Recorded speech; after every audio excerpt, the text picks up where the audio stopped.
High বন্ধুরা, আজ একটা গল্প শেয়ার করছি। ছোটোবেলায় আজকে তো ন্যাড়া পোড়া, আমরা ছোটোবেলায় না ন্যাড়া পোড়া করতাম, সবাই করতো। পাড়ায় পাড়ায় সব জায়গায় অনেকে মিলে, একজন না, মানে পাড়ায় এরকম আছে যে কয়েকজন মিলে 7-8 জন মিলে একটা ন্যাড়া পোড়া করতো। তা সেই ন্যাড়া পোড়াতে আমরা সেদ্ধ দিতাম আলু, বেগুন, লাল আলু, এই সমস্ত জিনিস সেদ্ধ দিতাম। সেটা আবার আমরা বলতাম, যখন ন্যাড়া পোড়া শেষ হয়ে যেত, যখন সেগুলো পোড়াগুলো বার করতাম, সেটা মাখা হতো, মেখে ওটা প্রসাদ হিসেবে সবাই খেত। খুব মজা হতো। আর সেই সময় আমরা একটা ছড়ার মতন বলতাম যে আজ আমাদের ন্যাড়া পোড়া, কাল আমাদের দোল, পূর্ণিমাতে চাঁদ উঠেছে, বলো হরি বল।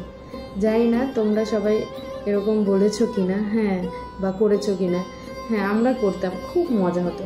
এখন সেই দিনগুলো চলে গেছে, এখন আর সেরকম দেখা যায় না। হয়, বলবো না যে হয় না, হয়, কিন্তু খুব কম হয়। এখন আমরাই করি না, আমরা বড় হয়ে গেছি, সময়ের সাথে সাথে সব চেঞ্জ হয়ে গেছে। তো কালকে আবার দোল, তার পরের দিন হোলি। তা আমরা এরকম ছোটোবেলায় খুব রং খেলতাম। সে বালতিকে বালতি নীল, লাল, সবুজ রং গুলে খেলতাম। তাই খেলার আগে মা ভালো করে তেল মাখিয়ে দিত।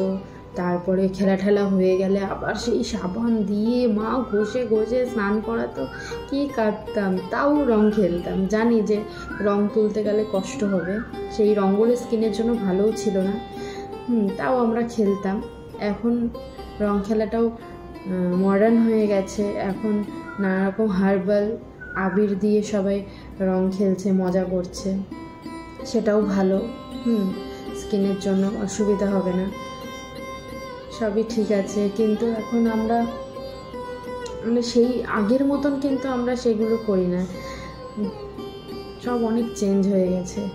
এবার রং খেলাতেও আমরা বেরোবো না কোথাও, ঘরেই থাকবো, ঘরেই আনন্দ করব। কারণ আমার ছেলে ছোট, ওর 1 বছর 4 মাস বয়স। কারণ রাস্তায় বেরোলাম, কোনো কারণে আবির টাবির চোখে ঢুকে গেল, সেই কারণে এবছরও আমরা বেরোবো না, ঘরে আনন্দ করব। আমি আগের থেকেই সবাইকে অগ্রিম হ্যাপি হোলি। সবাই ভালো করে হোলি কাটিও, মজা করো। আমি এই যে এঁচোড়টা কেটে নিচ্ছি, কচি এঁচোড়। আমার কচি এঁচোড় খুব ভালো লাগে।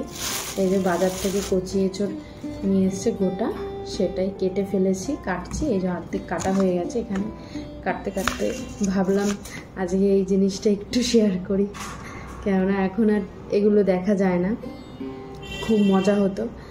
তাই আমি এখন এই এঁচোড়টা কেটে নিচ্ছি। আজকে নিম বেগুন আর এই এঁচোড়ের তরকারি করব। কার এরকম কচি এঁচোড় ভালো লাগে জানাবে। আমার ওই বিচি এঁচোড় একদম, মানে বলবো না যে খাই না, ভালো লাগে না। এই এঁচোড়টা বেশি ভালো লাগে, এটা মাংসের মতো লাগে। আমি ওরকমভাবেই রান্নাটা করব। হ্যাঁ, তা কেটে নিচ্ছি ভালো করে। জানো, এঁচোড়ের ছাল ছাড়ানো খুব কঠিন। হাতে যে তেল মেখে নিয়েছি ভালো করে, যাতে আঠাটা না লাগে। এবার আমি আস্তে আস্তে এঁচোড়টা কেটে নিই। ঠিক আছে বন্ধুরা, টাটা।